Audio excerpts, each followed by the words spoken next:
മാലിന്യ കൂമ്പാരത്തിന് സമീപം ഉപേക്ഷിക്കപ്പെട്ട നിലയിൽ കണ്ടെത്തിയ കുഞ്ഞിനെ ഏറ്റെടുത്ത് അമേരിക്കൻ വ്യോമസേനയിലെ ചാപ്ലിൻ പുരോഹിതനായ father കോയ് Tral വിയറ്റ്നാമിലെ സൈഗോണിലുള്ള missionaries of Christ ചാരിറ്റിയിലെ സിസ്റ്റർമാരെ സന്ദർശിക്കുവാൻ പോയപ്പോഴാണ് അനാഥാലയത്തിന് പുറത്തുള്ള ഒരു മാലിന്യ കൂമ്പാരത്തിന് സമീപത്ത് നിന്ന് ഉറുമ്പുകളുടെ കടിയേറ്റ നിലയിൽ ഒരു കുഞ്ഞിനെ കണ്ടെത്തിയത്.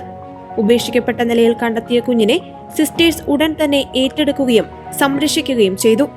ഫാദർ കോയ് കുഞ്ഞിനെ അനുഗ്രഹിക്കുകയും കുഞ്ഞിന് ഫ്രാൻസിസ് സേവ്യറിന്റെ പേര് നൽകുകയും ചെയ്തു. അതൊരു വികാരഭരിതമായ ദിവസമായിരുന്നു.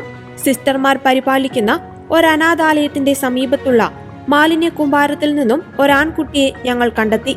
ദൈവകൃപയാൽ ഞങ്ങൾക്ക് അവനെ രക്ഷിക്കുവാൻ കഴിഞ്ഞു. സിസ്റ്റർമാർ ദയയോടെ അവന് എന്റെ പേര് നൽകി. അപ്രതീക്ഷിതവും കൃപ നിറഞ്ഞതുമായ ഈ അവസരത്തിൽ കർത്താവിന് നന്ദി പറഞ്ഞുകൊണ്ടായിരുന്നു വൈദികൻ ഇൻസ്റ്റഗ്രാമിൽ അനുഭവം പങ്കുവച്ചത്.